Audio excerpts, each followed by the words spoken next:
What's up, Rapids fans? And on this week's edition of The Rundown on the Colorado Rapids podcast, presented by Dick's Sporting Goods, the Rapids' struggles continue against Orlando. They now get a break before their midweek matchup against the LA Galaxy. And then we have, for Off the Pitch, David Goss from Soccerwise. That and much more on the Colorado Rapids podcast.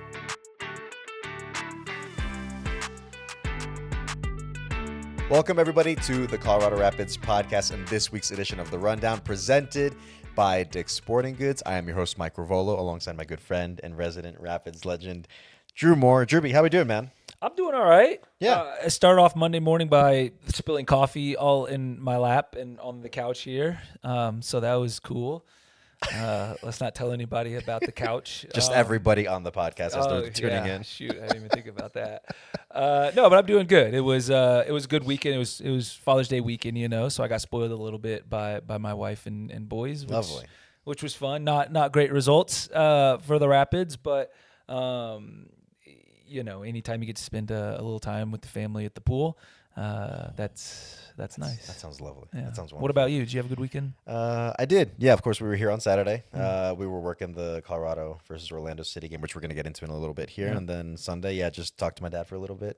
Reach out for Father's Day. Of course, a belated happy Father's Day to all the fathers and father figures out there who are, along with our wonderful mothers, kind of help make the world go round and are a strong reference point, a fun reference point to have in life. Of course. So, yeah, man, pretty low-key because we're getting going. We're going to get into it a little bit, but in terms of the recap with the Orlando City game, but that we have an upcoming break coming, for the international break coming up for everybody in MLS. So that'll be a nice little kind of reprieve, a little reset button. I think not just for players and coaching staff, but I think for everybody, around the club, right? Yeah. I think it comes in at a pretty decent time just so everybody gets sorted out. So, but as it pertains to this weekend, a little mixed, but got to relax a little bit. Good. So good. Speaking to the match before we get to the match itself, after the match that we had.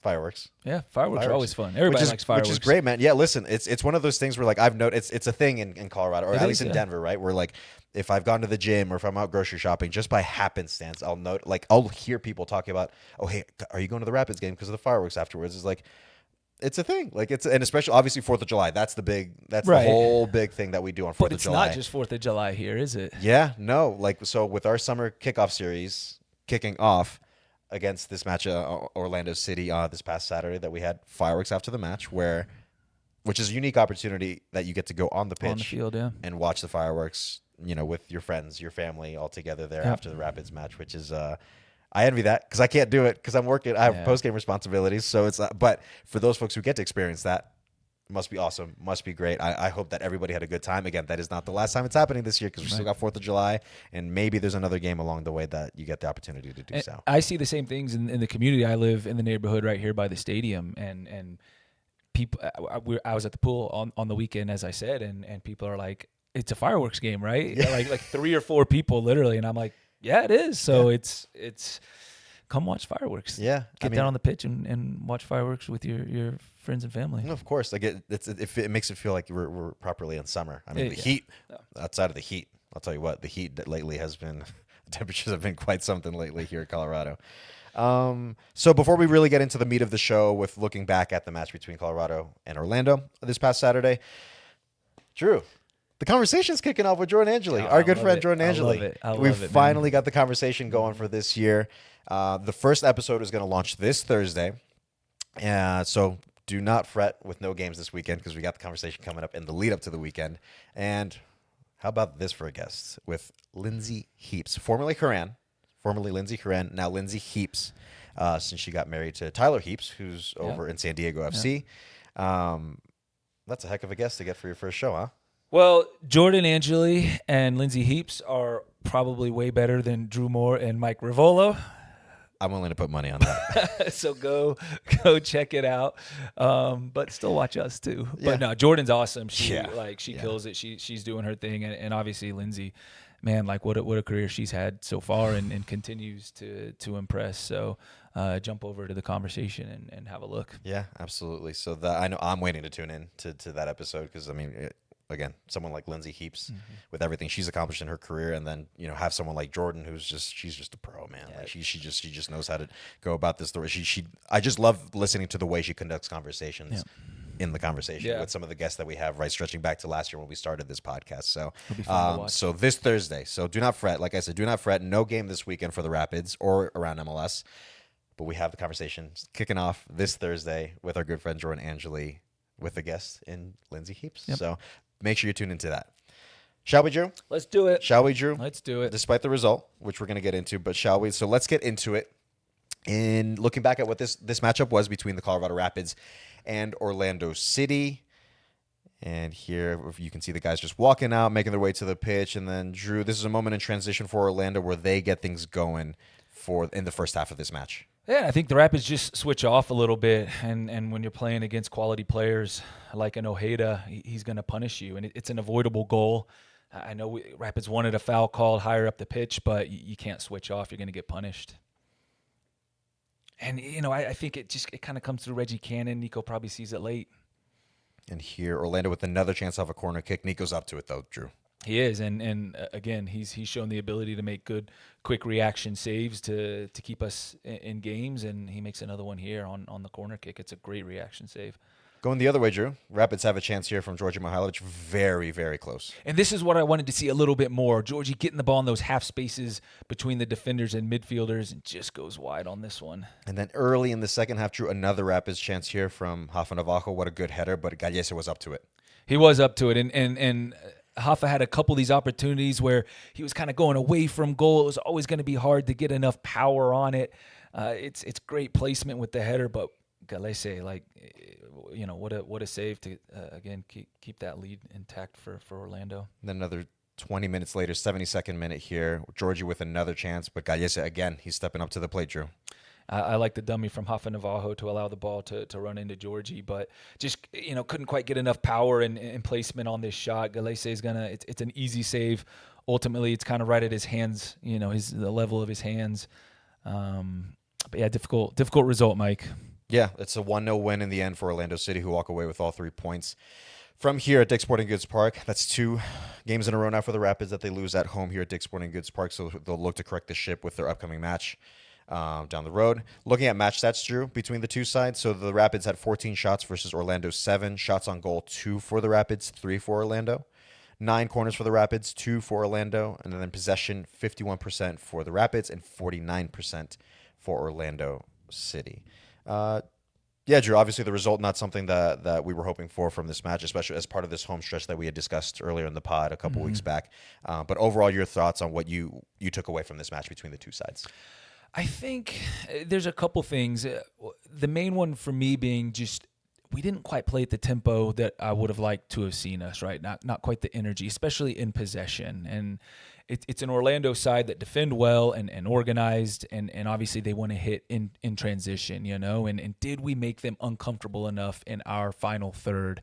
I don't think we did, right? And I think a lot of that had to do with just the speed at which we played. And then we talk about key moments, and the goal that we concede is maybe it doesn't feel like a key moment in the moment when we want to foul higher up the field on Hoffa, we don't get it, and we just switch off a little bit, and we were stretched, right? The front group was higher up the field, the back group was a little bit deeper, and Orlando have players that can punish you in those moments, and so I was a little bit disappointed with that, but ultimately, we didn't find a goal after some good passages of play. We got into good spots again. It felt a little bit like the Austin game the previous weekend, where we get into good spots. We have some good attacking plays, but just no killer instinct, and you put all that together, and it's a recipe for a 1-0 loss against a good Orlando side that came in and did what they had to do, defended well, defended the way that they needed to, and scored the one goal that they needed to. And so I think Orlando did just enough, and then we just didn't quite do enough. There's something in there that you mentioned, Drew, that I wanted to touch base on, which is like the struggles this Colorado Rapids side is currently having. They're getting in dangerous positions, man. Like you can see it with some of the way the play is developing, whether it's Georgie or you see dummies like from Hoffa, so that Georgie has an opportunity. All these plays that kind of play out where the Rapids put themselves in dangerous positions, but I think you mentioned it there where it feels like, are they lacking the killer instinct? Because for some context here, so in the last couple matches that we've had, so between Austin and Orlando, Drew, 33 shots in the last 2 matches, 7 shots on goal, and then looking on the outlook for the whole season so far, 2 set-piece goals in 2025 so far, and something that Chris Sharp is going to pride himself on in terms of how we defend and, of course, how we attack those as well to try to take advantage of some of the size that we have with some of the players that we do. Where do you think these scoring struggles are coming from for the Rapids, Drew? Well, I think also, Mike, you talk about those numbers and the margins are thin. The margins are thin. And like I said, Orlando, they did what they had to do. They score a goal that kind of comes from absolutely nothing, right? An avoidable goal that we need to defend better. And you hope these numbers, with the lack of goals, kind of that regresses to the mean eventually, right? Where it's almost like you're knocking on the door, and it doesn't come. But yeah, it's a little bit killer instinct. It's a little bit, are we, getting into the right spots? Are we upgrading shots? Are we making the extra pass? Are we at times testing goalkeepers from distance, right? There was a shot that I believe Ted DiPietro took from the top of the box in the first half with his right foot. Actually, he was coming from the left side. That takes a big deflection and ultimately goes wide, but it's like, I don't mind seeing that, and so it's just it's fine margins. It's just little moments. Are we doing the right thing in the final third to get good looks, to have a killer instinct, following up rebounds, set pieces? You could see Chris Sharp had adjusted the set pieces a little bit. There were a couple of short ones taken, a couple that were, played a little bit deeper, to get the crosses in from different angles and stuff. And obviously it didn't work on the night, but there is, little tweaks here and there that you can make to try to score those goals. And again, I think eventually they will start to come because the numbers aren't bad ultimately, right? That's the part that keeps me optimistic about it, right? So I think we were talking off air before we started filming here that, the immediate reaction to a loss, especially at home, is just disappointment. Mm-hmm. Like you're frustrated because you want, knowing the quality that we have on this Rapid side between Hoff and Navajo, Cole Bassett, Georgie, the list goes on, quite frankly, with the list of players that we have on this squad. The hope is that you would earn all 3 points here at Dick's Sporting Goods Park, a place that you would like to consider a fortress, but it's been a struggle to try to find some wins lately. It has. But then I look at some of these moments that we see, right? Like you mentioned, Drew, looking back at the Austin game, looking at this Orlando game, the Rapids put themselves in really good positions, dangerous positions against these sides. It's just that a little mix of the killer instinct, but also the other side kind of doing what they need to do to find a way to get a result. Yeah. We saw that between the Austin match and we saw that against the Orlando match. So that's the part of me that remains optimistic still with this group. Yes, it's frustrating right now. Yes, having 2 losses in a row and at home is not fun. But the players and the coaching staff will be the first to tell you they're just as frustrated as well. Yeah. But I think they're also confident in the fact that they're putting themselves in good positions to be able to score. It's just that final touch, man. Yeah. So I think they'll get around to it, especially as we mentioned just a little bit earlier, that the group is going to have a break going, with no game on the weekend. Don't have a match until the Galaxy next Wednesday. Right. So hopefully that's a moment for everybody to kind of maybe take a moment to reset, get themselves sorted out. I'll ask you about that actually in just a bit here, but I think that the Rapids will kind of course correct and be able to find their way and just start scoring goals in the way they did last season, man. The way just the clip that they would do it in times where they're scoring 3-4 goals at a time. Yeah. A few things of note I wanted to mention here, Drew. So there was 1 goal allowed in what was assumed to be a more attacking focused lineup from Orlando. So it was 0.3 expected goals conceded. Sam Vines, we got to see him start after a good little while. It'd been a minute because Jackson Travis had stepped in his stead for a good while there, which I feel like Jackson had been doing a good job in that time. Absolutely. And then Cole Bassett as well. Nice to see a couple homegrowns, between Sam Vines and in this instance, Cole Bassett returned to the starting, or not to the starting lineup, but Cole Bassett making another appearance after dealing with some injuries. And so that was just really nice to see with his energy, with his. Just what he brings to this team, man. Like we fans, whoever, anybody who sees Cole Bassett step on the pitch knows what he brings to this Colorado Rapids side. Again, it is a frustrating result, but I still try to take some of the good things that we have seen from this Rapids side. You have to. Yeah. So, but we defended well. We did against a good side with good players. You know, and so. 0.3 goals, when you have Ojeda, Pasalic, Morial, Angulo on the field, Atuesta, they kept us in the game, and so I think the defense and the way we defended deserves a lot of credit as well. 100%. I'd mentioned just this is something I wanted to ask you about was this break that the Rapids have coming up, right? So because you have this experience of when, listen, man, like I never played in MLS, but obviously you can see and just notice how the wear and tear of the MLS season kind of it does on a player, right? Drew, you've done this for years, so I'm impressed you were able to carry a career as long as you have because of what this MLS season is. It's so grueling. So now that the Rapids and they have this break coming up on the weekend with no match on the weekend and won't play the Galaxy until next Wednesday, how vital is this break for players, for coaching staff to be able to kind of take a moment to take this break and be ready for what is the rest of a very demanding and very busy season for the Rapids? Breaks are always important. They're always vital. And when you have, because you don't have a whole lot of them through a very grueling, grinding season, you have to take advantage and you have to get away from it for a little bit. But you never completely switch off, no matter where you go, whether you travel somewhere, whether you stay local, which I always kind of like to stay local, to rest and maybe go to the mountains for a little bit. But you never completely switch off, and I think it's a really good opportunity to take a really deep look within yourself. Am I doing enough? Do I come in here every day and try to make myself and my teammates better? And I think this is always a good opportunity to get away from it. But as you start to, come back to earth a little bit and realize it's time to prepare for LA Galaxy in this case. Am I being, a good enough leader? Am I being a good enough example? Am I giving everything I have every single day to put myself and my team in good places to win matches, and we're in a little bit of a dip in form right now, which happens throughout the course of a season, but it doesn't mean that you can't take stock of your output and what you're giving, again, to yourself individually and to your teammates as a whole. I always think a break is a good opportunity to do that. Something I want to take from Chris Armas here that he mentioned in the post-game press conference is that this group never gets too high on the highs and never too low on the lows. Yeah.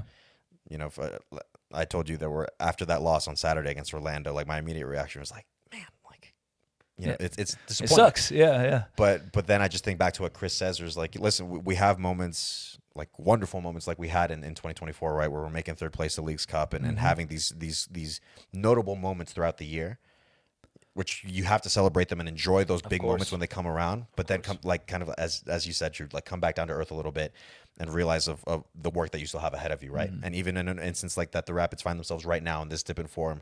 Chris said, we're not, the guys, us, the coaching staff and the players, we're not going to get too low on this. Yes, it is disappointing. We have to acknowledge it for what it is, but we're not going to be too disappointed because there's still this nearly a whole half of the season ahead of us, Leagues Cup as well, and then the outlook in terms of playoffs and what the Rapids are going to want to do and the noise they want to make in there, right? So there's still so much season ahead of us, and yeah, Drew, I'm with you.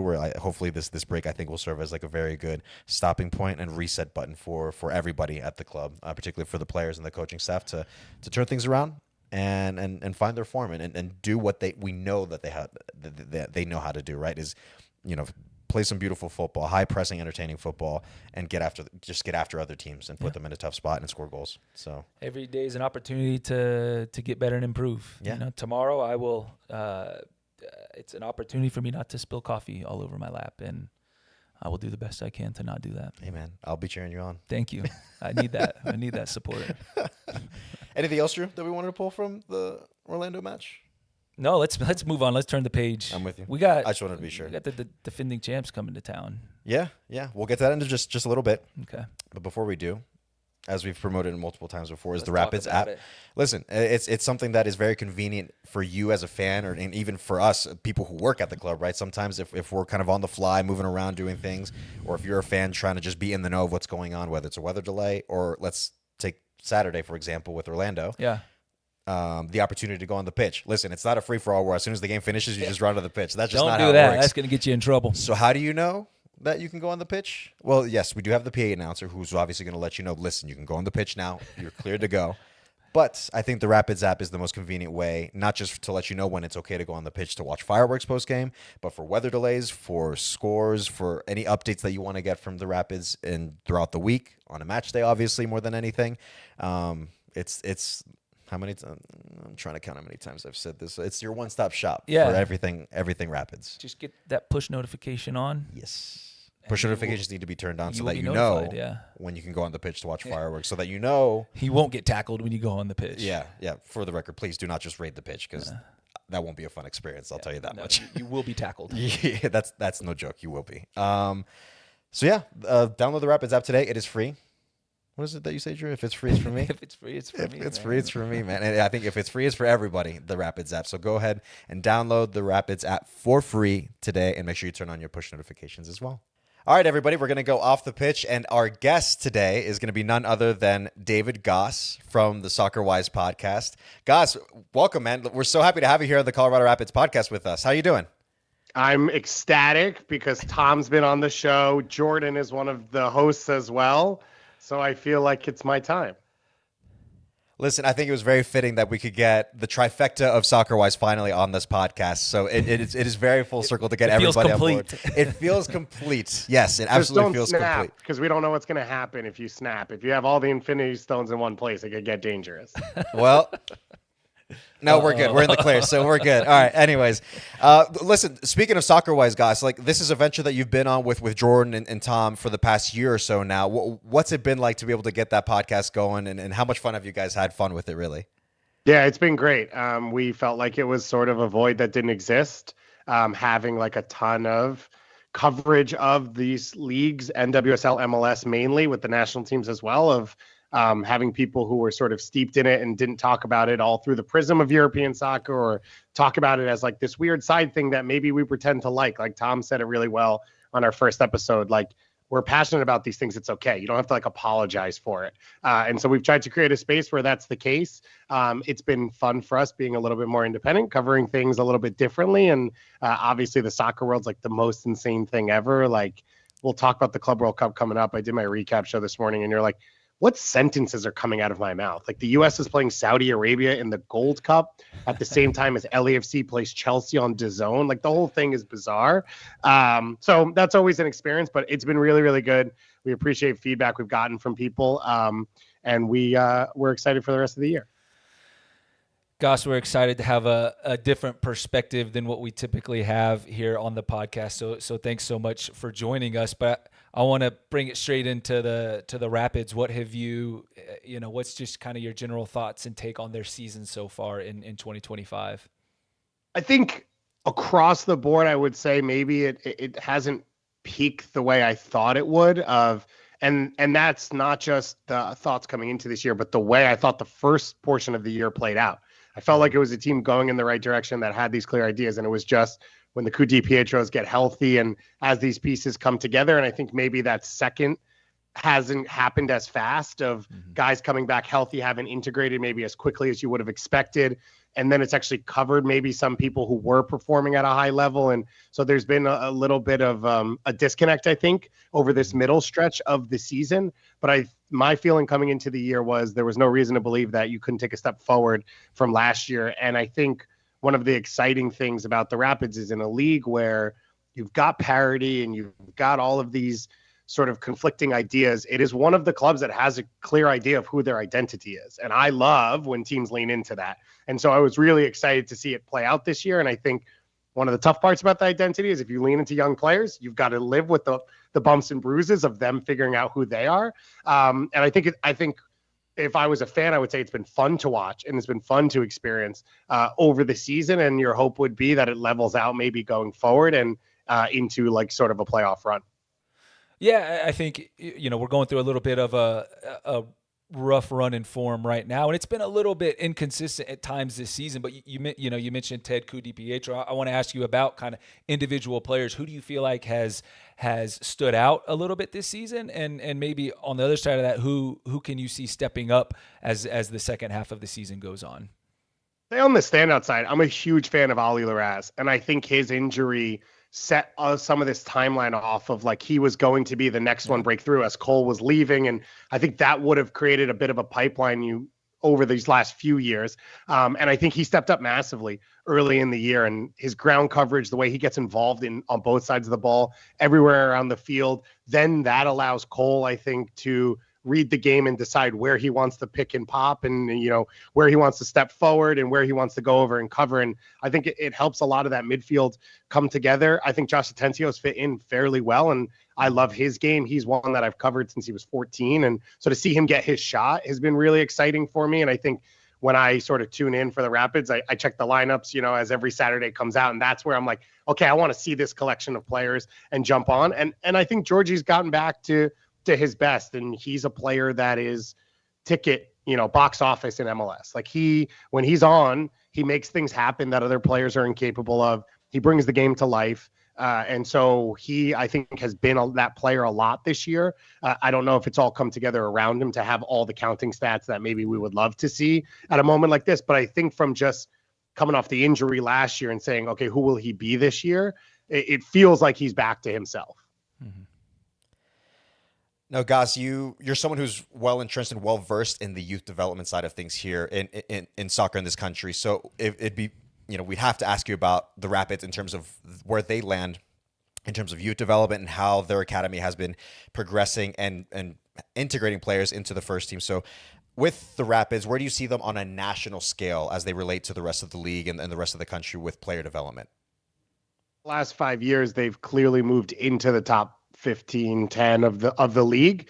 And I think a lot of that is pure intent. The idea that they want to bring young players through. And I think you feel that with players, where I think you see players who are being recruited choosing Colorado over other markets because they know the pathway will exist for them. And I think you just see that when you go and watch them play at GA Cups and MLS Next and in Next Pro as well. I think you see players with an idea of like, yeah, if I go out and play well today and this season, like that next step forward is there for me. And the examples are all around them. Like they all are friends with or play pickup or train with players who have gotten the opportunity to push through. I don't know that was the case 10 years ago. And there are a lot of MLS teams where it's not the case still. And so I sort of remember feeling that difference 4 or 5 years ago, really, as they came into some of the Next and GA Cup competitions. You felt that the quality of player improved, but also the intent of like, this player is going to have a chance. And that's what the Red Bulls have done. And that's what FC Dallas has done. And that's what the Galaxy have done. And so it felt more closely aligned to that than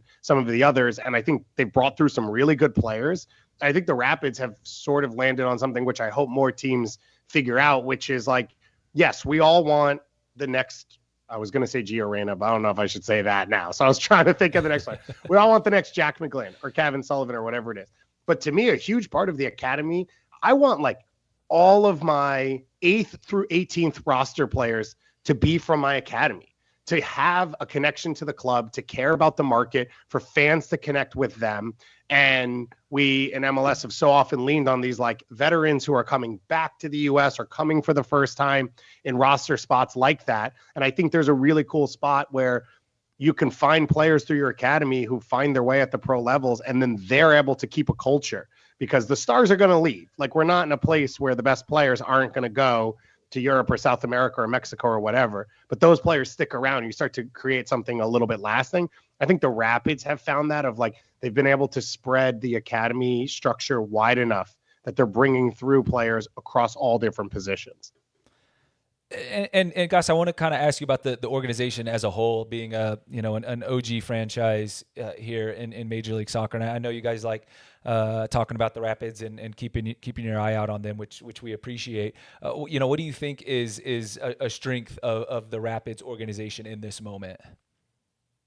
It's pouring in his front office's list of every player in MLS and what they're willing to give up for them and what they think they're worth. And they mine talent, I think, in MLS better than anyone else. And so it's a real clear idea of where they stand in the league. And I think there's a ton of strength in that. I've talked about this a lot. If you lean into a style in MLS, and I think if you lean in really hard, you can then start to acquire players who fit you better than they fit those other teams. And so you can, whether you're spending the most or not, you can start to hit really, really well on talent that can be effective for you. And like the difference then, the flip side is like when you played at TFC and it was like, well, okay, that was a team that could go out and spend like crazy and was going to fit pieces into the stars. Here, you can look at around the league and say, well, we can identify players that maybe don't fit in that system, but they can come in and they can have opportunities with us. I think Calvin Harris is a great example of that.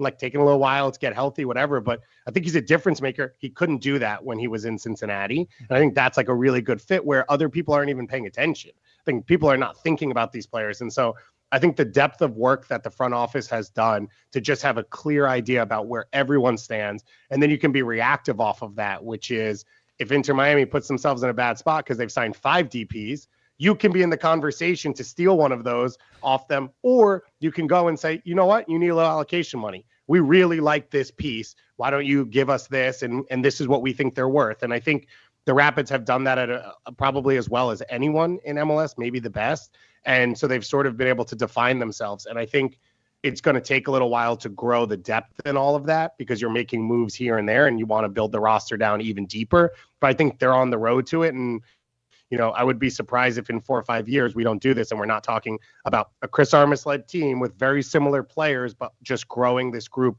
year after year slowly. Having that insight from an outside voice doesn't hurt us. Yeah, I was going to say, because I mean, I think the sentiment that Drew and I have is just someone like yourself, Gus, who has been entrenched in MLS for so long and just knows about the game and the league and how kind of teams operate or how the evolution of this league, really, just to have that sort of insight from someone like yourself to be able to kind of maybe get a gauge, a different perspective on what the Rapids do or what is perceived that the Rapids do. And so just to hear that sort of opinion, either which way, just to be informed in that sense, right, I think really kind of provides things into perspective for even folks here at the club, right, in terms of how other folks around the league view the club and see the progress that the club is making so far on and off the pitch. So really, Gus, no, it's super insightful. Like, because I feel like I didn't give examples of like Awuzia, right? I love Awuzia as a center back. I think Porig and his group reads the room as well as anyone of like, Cincinnati's going to be in a salary cap problem because Miazga's coming back from injury. So they're quick to get in that conversation. I think Josh Atencio as well of like, okay, Obed Vargas is clearly elevated as a starter there. They're going into a Club World Cup. They're going to spend a little bit of money. That means they need more allocation to drop on these higher level attackers. They're quick to that conversation. And I think that's stuff that not every MLS team is doing. Yeah, I mean, listen, we're beneficiaries of it. You look at someone, you had mentioned him earlier, Josh Atencio. I mean, this is someone that I, on one of the podcast episodes that we had earlier this season where I compared him to Declan Rice in terms of like the profile that he has with like the way he moves, the way he not just breaks up plays, but plays in between lines, can dribble up the field himself. We're the beneficiary of someone who, maybe didn't get the running he wanted out in Seattle, but we're seeing how influential he can be for the Rapids here with the consistent playing time that he's getting. And that's just one of many examples, I would say, that we've seen with the Rapids. So, no, Gus, seriously, it's super insightful to get your perspective and your opinion on like where the Rapids are at this moment, where you see them going.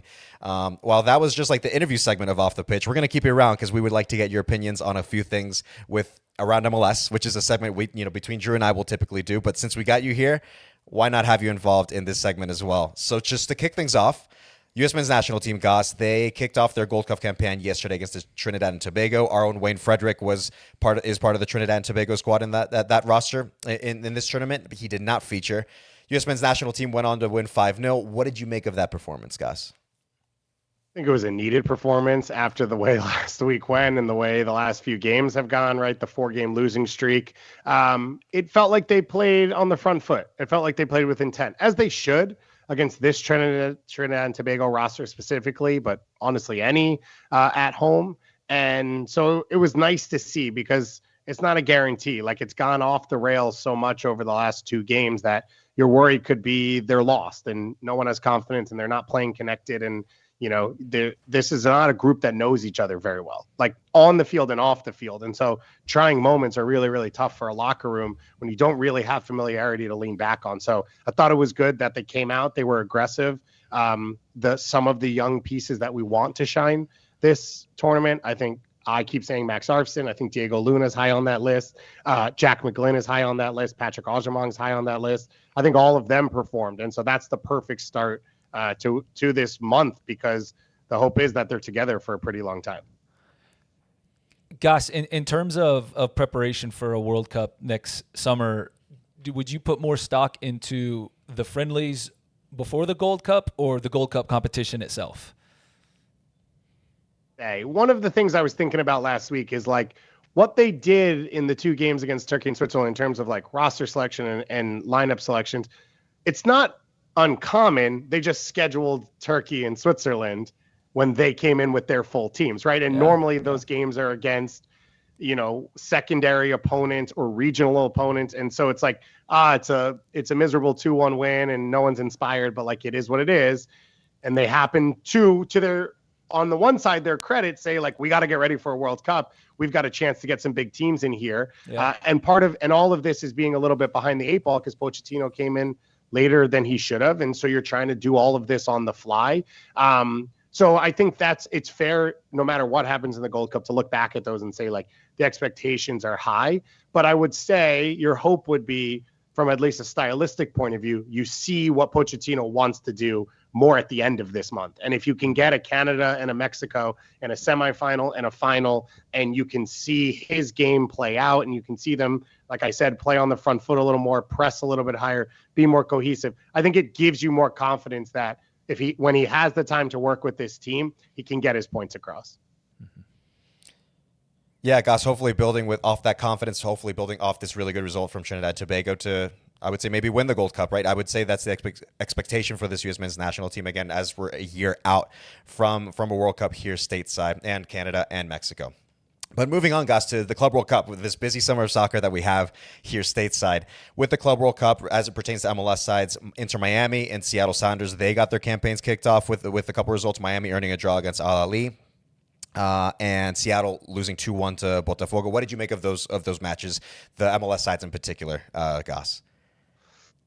There were bizarre experiences to live from one point of view. I didn't think those are ever things I would see or talk about. And LAFC playing Chelsea is like in a whole nother stratosphere that I'm not prepared mentally to wrap my head around. I thought in general, I thought I saw from Miami, Al Ahly, something I would have expected, which is I thought Al Ahly had a more consistent roster from 1 through 11. And obviously Messi is the best player on the field.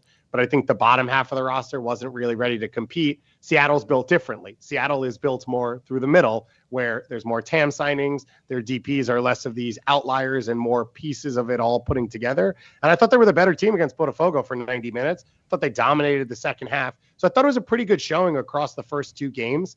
I don't expect either of them to get out of the group. So maybe this will come back to haunt me when it, is reconnected, because I'm not sure that the level is there to knock off a Palmeiras, Porto, Atletico Madrid, and the way PSG is playing. So it's still, I think, a question mark. But overall, I thought it was fun. I think the games have had some pop. I think they've been a pretty good experience. I'd love to see bigger crowds, which is not on fans. I think it's on organization and being able to make it more accessible to people. But I think it's been cool. And it's like, felt like this thing we talked about for 2 years, and then all of a sudden, like, pop, it starts, and now we're 3 games in.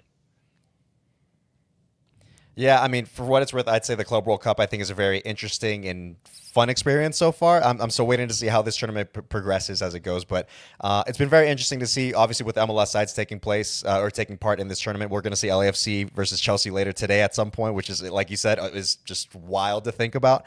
But I think this is the sort of platform and opportunity this sort of competition presents for MLS sides, if playing against sides that you would never have imagined that would take place. So this Club World Cup, I feel pretty excited about it. We'll see where it goes as the tournament progresses. To close out, Goss, before we let you go, let's go into MLS itself. Let's talk MLS in terms of what have been the biggest surprises you've seen so far in this 2025 season. I know it's cheap. I'm going to say Vancouver. I think everyone's saying Vancouver at this point, so I apologize for not being original. But they deserve to be talked about, and they have been an example of what I talked about with the Rapids at the beginning of, like, pick something and lean really hard into that lane.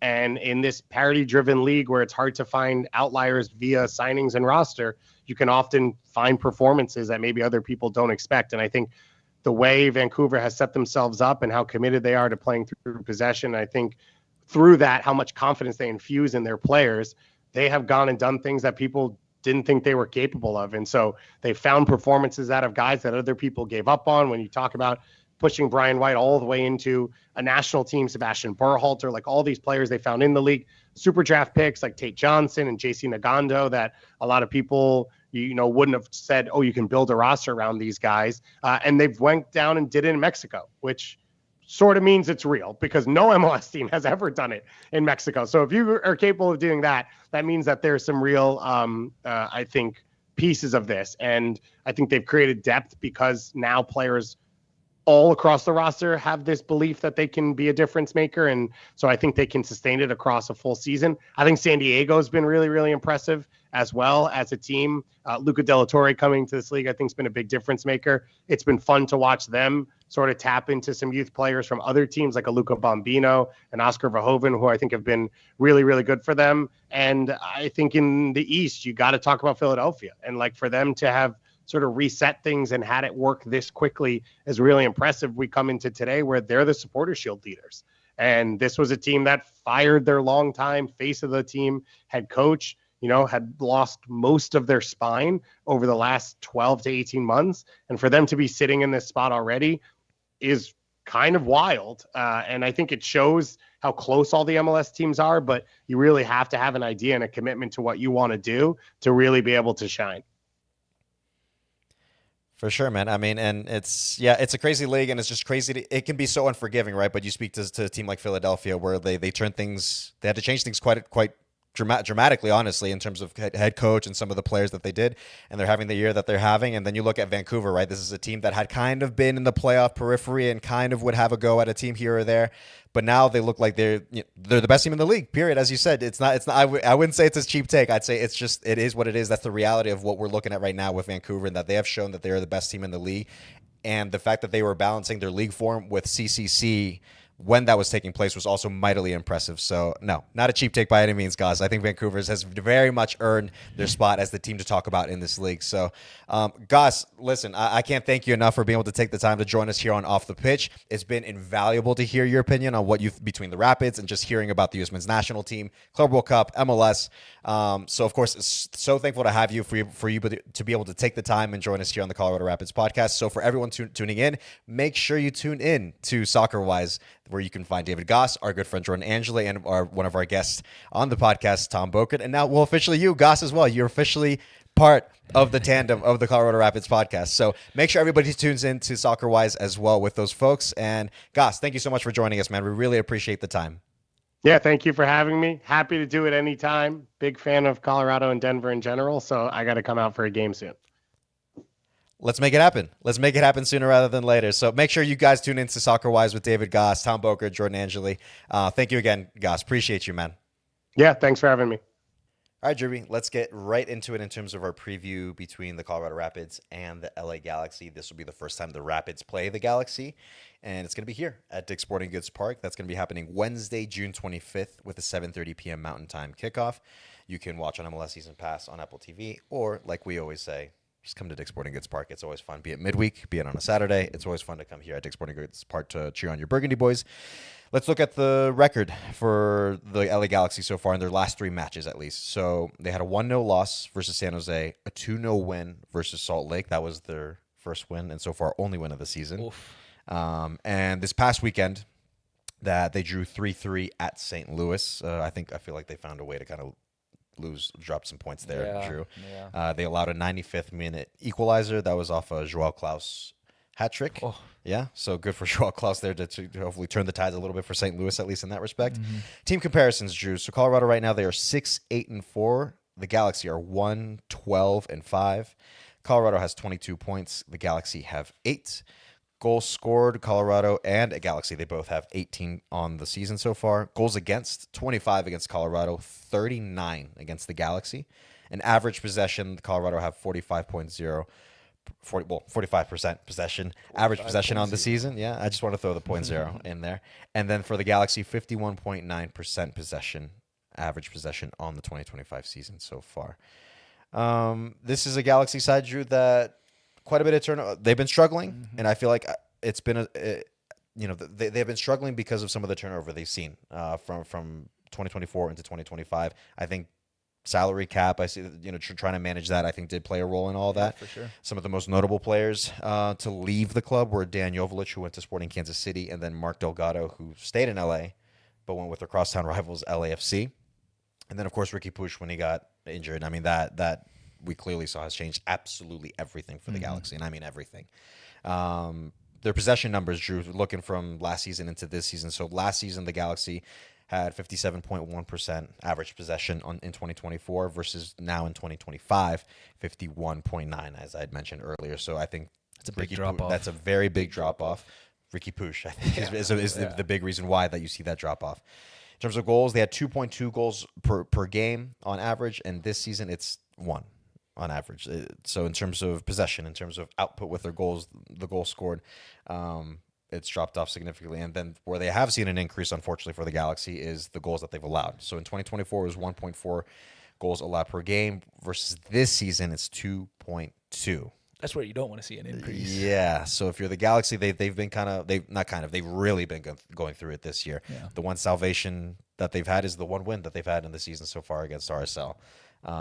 So Drew, this is a LA Galaxy side right now that I think is they're going through it, but I think maybe at some point you feel like there's going to be that instinct of like there's nothing left to lose, and that can be maybe a little dangerous sometimes to run into, even against the Galaxy side that only has 1 win on the season. It can. I don't care what their form is coming into this match. It doesn't matter. The Rapids need to focus on themselves and pulling themselves out of this dip in form that we've found ourselves into, and for the Galaxy, yeah, you could literally just say Riqui Puig hasn't played, period, and I think that would be okay, right? But you take Delgado away, you take Joveljic away, you take Brugman away. They're not defending well. Obviously, they've conceded 39 goals. They're hesitant. They're open. You watch the goals, and it's just it's like what are you guys doing? It doesn't. It's not going to matter come Wednesday night. Don't. Because they do have some players that are maybe rounding into form, and they are starting to score some goals, right? At least they did in St. Louis. I know, St. Louis have struggled at times this year, but will they be coming in maybe at least on the attacking side with a bit more confidence? Probably. And so the Rapids, coming out of this break, again, all the things we talked about earlier, need to make sure they're ready to go against a side that still has quality players and are coming off of a little bit of a break as well. And regardless of their struggles, it's a big 3 points on the table. Absolutely. I mean, if we wanted to just assume that the Rapids are gonna take the 3 points from the Galaxy, we just Galaxy doesn't travel here, we don't play the game and let it be that. That's not how it works. No, that's just not how it works. So it's, I'm with you, Drew, in terms of like, yes, the Galaxy have this not bad season, outright bad 2025 season so far with just the 1 win on the season, but if anything, I feel like it almost makes them more dangerous. Of course, because if you fall victim to exactly what you said, you fall victim to just looking at their record, looking at where they sit in the Western Conference, and assume that you're just going to walk away with 3 points. Forget it, man. Like if anything, you might as well give them the 3 points if you want to take that assumption. So, I know again, you mentioned some players that they have right now that are, I think, starting to round into form a little bit. They're starting to find their rhythm, and albeit a draw at St. Louis, but you can see that they're starting to find some goals in them, even if they are conceding quite a few goals on the other end, right? So speaking to that, Drew, that's something I wanted to kind of touch base on here as it pertains to players to watch, right? Let's hear it. So the player I'm going to be looking at on the Galaxy side is going to be Marco Reus. Yeah. So this is a guy who walked into the door at the club of the LA Galaxy last summer. They had been hoping maybe he could have a bit more of an influence on the group. We hadn't really seen that probably up until maybe like a bit into this 2025 season, maybe April, early May, where he starts to make a bit of a difference, and you start to notice him really kind of take charge and have a more prominent role in there. Yeah. Maybe Riqui Puig being out of the picture plays a role into that. I don't know. Nonetheless, Marco Reus has been stepping up this season and been more influential, but a little bit more of a playmaker, not to the level of Riqui Puig, but I think fulfilling the role that he needs to try to help elevate the game of this Galaxy side altogether. Yeah. With the goals that he scored, there was some weeks ago where he scored some wonderful goals. I can't remember what match it was at Dignity Health Sports Park. That felt like the coming out party for the season for him, and he's been kind of carrying on that form ever since. Yeah. So between playing provider and obviously having the goal scoring threat that he does, that's what he's made his career on.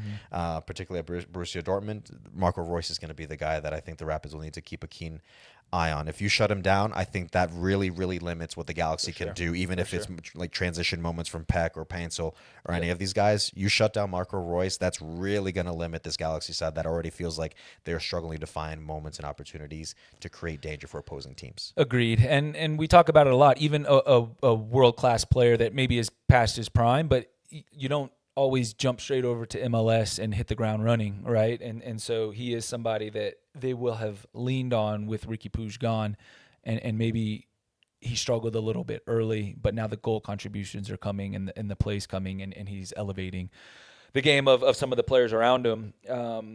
let me go to the Rapids side for the player that I'm going to choose, to keep an eye on. It's Cole Bassett, who it was great to see him return against Orlando, right? Just the energy that he brings, the ground that he covers, and the leader that he is, within the locker room and out on the pitch. And I think we've really missed all of those elements from Cole over, the past month or so. And I think, Cole, even in a season where he's probably disappointed in his form right now, still brings a lot. And the Rapids, they are at their best when Cole Bassett is on the field. And I think he's got still certain things of his game that he needs to work on in terms of he covers so much ground, but maybe sometimes he does a little bit too much because he puts a lot of responsibility on himself to drive this team forward. And so, can he be a bit disciplined in the positions that he takes up and where he's getting the ball? Because we want you high up the field. We do want the ball at your feet, running at back lines, running at the opposition. It opens up space for Hafa Navajo and Georgi Mihailovic and Ted and Yappy and these guys, and I just think we have really missed that leadership and that kind of come with me type character on the field, and Cole certainly fills those shoes, and he's going to have a big responsibility here moving forward these next couple of weeks, and it starts against the Galaxy on Wednesday night for me. Yeah, I know just the few instances that I've spoken with Cole that he was anxious, to say the least, in terms of trying to get back to the pitch, eager, man. Yeah. Like knowing Cole and just knowing how he is, and let alone like just talking with him and seeing how he's kind of been feeling throughout this time that he's not on the pitch. Like that's all he could think about is just being back on the pitch and trying to be there for his team, for his club. I mean, this is the club that gave him the opportunity to go pro, from when he was an academy kid here. Yeah. To see what he's blossomed into now is a wonderful story. And so knowing Cole, like I know he was just eager to get back on the pitch, and I'm sure he was super pleased to be back on the pitch against Orlando finally. So I'm with you, Drew. Like in terms of a Rapids player to watch, I think he's going to be the guy to watch, whether it's off the bench, because again, we don't know. We'll see what his injury situation looks like. If it's a tactical decision, we don't know because we're not, we don't make the decisions, of course, in terms of the lineup. So, but assuming that Cole is in the starting lineup or comes off the bench, regardless, I think he's going to be somebody that's going to play a key role, hopefully, in the upcoming match against Galaxy midweek next week. Yeah. Let's get to keys to the match, Drew. So we picked our players. But in terms of the group in general, what the Rapids will need to do to try to get a handle of this match against the LA Galaxy. I'm going to go with, my key is something that I think is fairly simple again. And I think when you go through a little bit of a rough patch, you have to keep things simple and kind of rely on your principles. And so for me, one of the main keys will be the tempo at which we played. And I talked about it earlier with, we struggled with this against Orlando and Austin. Can we just raise our energy levels a bit, right? And get back to that general principle of playing on the front foot, in particular in possession, right? Like, get Galaxy chasing the ball early, get them moving side to side, get them running back towards their own goal, right? Can you break lines with your passes? If not, can you go direct with your passes, right? Can you just up that tempo a little bit? Because teams are probably starting to identify a little bit that they can come in here and try to score early and then defend well and absorb a bit of pressure. We have to start the match with tempo and with energy against the Galaxy, because they're asking a lot of questions of themselves right now with just one win this season, and they concede a lot of goals, and they're not defending well. They're leaving spaces open. They're allowing players to run through gaps and get pick up the ball in half spaces. And so I think if you play with tempo and energy from the start of the match, then it'll go a long way in a complete 90-minute performance. You don't want a team coming in here scoring early and thinking that they're going to walk away here with 3 points. It's the other way around. Like, the longer this match goes, where it's still either tied or we have the lead, the better opportunity that we have of winning matches. So get that tempo going and get the tempo going early. Yeah, an opportunity to really go pedal to the metal, really put the Galaxy on their heels and see how they can handle that pressure offensively. Exactly. Like we've mentioned, there's the quality that we have on this Rapid side is tremendous. Georgi Mihailovic, Hafa Navajo, Oliver. Like, again, it's a list of players that we have that have so much quality, Drew. So I'm with you. We're like, if you just pile on the Galaxy, they're going to have a rough go of it, especially here at altitude against the Colorado Rapids. So I'm going to flip it in terms of what I'm looking for, Drew, in this match. I'm going to be looking at rest defense on the Rapids side. Yep. So yes, in terms of like really putting the Galaxy on their heels when you have the ball, possession of the ball, playing in between the lines, moving the ball around, put the Galaxy in a tough spot defensively. If not everything's going to play out exactly the way you want it in certain possessions, spells of possession. If there's a moment where the Galaxy gets possession of the ball and they want to go in transition, those are going to be pretty dangerous moments for the Rapids to kind of have to manage. So the Rapids' rest defense is going to have to be good. So when you're on the ball, be mindful of where everybody is and where everybody is positioned, right? So whoever's that goalkeeper, be it Nico, be it, it has been Nico lately. So if you're Nico, make sure your back line is in order. Your center backs are barking orders as well to everybody else to make sure everybody's where they need to be should a moment present itself, particularly in transition from the Galaxy. Because I'd imagine the Galaxy, they're going to want to come here, maybe sit, try to defend, do their best, sit in front of their goal, and try to find those moments in transition and try to take advantage of those moments. Of course. Highly likely those are going to be the few moments they have in this match against the Rapids at altitude. So that being the case, as long as everybody is where they need to be and sorted out and ready for any potential transition moments for the Galaxy, shut them down before they even get the ball to begin with, right? So if that rest defense is spot on from the Rapids, on top of, like I mentioned, if you can kind of maybe shut down Marco Reus and prevent him fulfilling his role as facilitator, as provider for everybody else, if not even as goal scorer, which we know he can do, you put the Galaxy in a really tough spot where I think they're just going to be looking to leave Sporting Goods Park as soon as they can, man. Rest defense is going to be super, super key for me on the flip side of what you had mentioned in terms of putting them on their heels defensively. Yeah, we talk about rest defense a lot because it's important, and I feel like we have conceded in transition probably too many times recently. And Gabriel Peck, right, gets 2 goals kind of in transition against St. Louis, and the provider was Reus, right? And they have, Nascimento scored, and he's going to be good in transition. We know Painsil can be dangerous in transition, and we maybe beat a dead horse in terms of rest defense, but it's so important in the modern game, And so against a Galaxy side that have shown signs of being able to hurt teams in transition, it's going to be important on Wednesday as well. Yeah, super important. Again, that match between the Rapids and the Galaxy, that's a midweek match. Yep. Next week. Yeah. So no match this week for any MLS side. So that the Rapids will have a break, like we talked about before, just a moment for everybody to recharge, reset, get yourself sorted before we go ahead with what's going to be a very busy summer, a very busy rest of the season, an important rest of the season, 2025 season for the Rapids. So again, that match between the Rapids and the Galaxy is going to be Wednesday, midweek match, Wednesday, June 25th, 7:30 p.m. Mountain Time kickoff here at Dick's Sporting Goods Park. So I highly suggest you come to Dick's Sporting Goods Park to support your Burgundy boys. If not, you can always watch on MLS Season Pass on Apple TV and tune in, and just make sure you adjust the commentary team that you're listening to Altitude Sports Radio, so you can listen to our good friend Drew Moore and of course Connor Cape, our good friend who is on play-by-play. Anything else, Drew, before we wrap there? Make sure you all take your break this weekend as well. Yes. We're going to need you guys starting with LA Galaxy next Wednesday night, but just throughout the summer with league games and then Leagues Cup coming eventually. We're going to need your passion and energy as well. So get yours in time as well, and take a little inner look at yourself and make sure you're giving everything you've got also to this club that you love. I know I'm going to do that. I'm pretty sure. Words of wisdom, man. Oh my gosh, man. Do that. Dude, I could run through. I'm old. Remember, I'm old.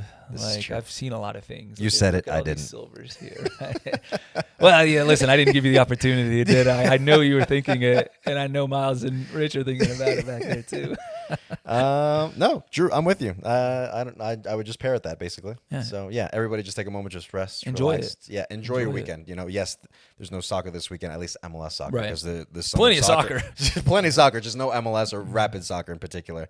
But yeah, just take a moment, take a beat, relax, maybe throw something on the grill, enjoy some time with family and friends. Go for a hike, especially here out here in beautiful Colorado. Yeah.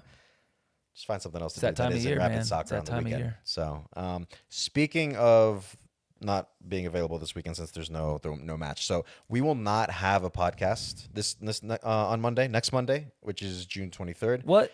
Yeah, I know it's a bit. Were you guys going to tell me that? Yeah. Come on. Well, Drew's the only one who didn't know here. But however, having said that, Thursday, June 26th, so the day after the Galaxy match, that we will have a podcast because it'll be Drew and I that will be recapping the Galaxy match that night. It's going to be a late night. Yeah, it's going to be a late night.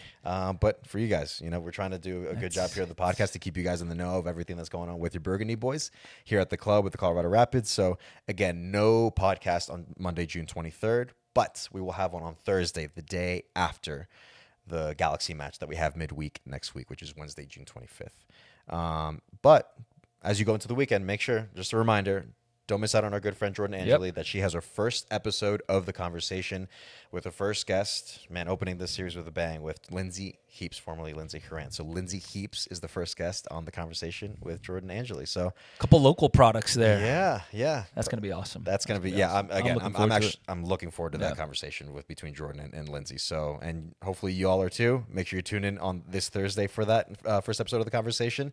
And I think that's going to do it now. That's it. Jordan, we miss you, by the way. Jordan, we miss you. around here. Yeah, we miss you tremendously. But again, it was nice to see when we were filming these episodes, nice to see her after quite a while. I hadn't seen her in quite a while, actually, because I know she's busy with NWSL stuff on the weekend. She's doing it all, man. But she's balling, man. She's balling out and doing her thing. So let's put a bow on it. Let's do it.